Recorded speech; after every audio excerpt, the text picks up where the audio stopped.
This is a 67 Mustang, restored back to original, and it is a fine job of it.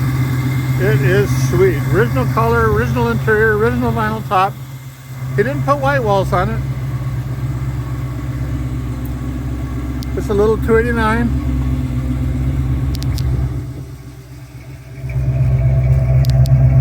It's got dual pipes.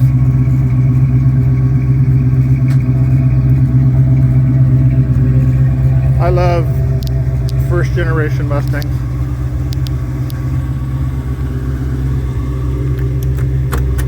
I have a 66 myself.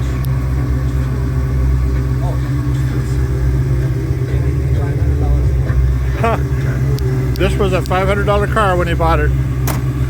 I'll give him $600, make him $100.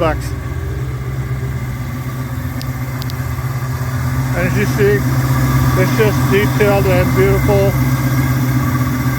67 Mustang can't be any nicer than that, hardly.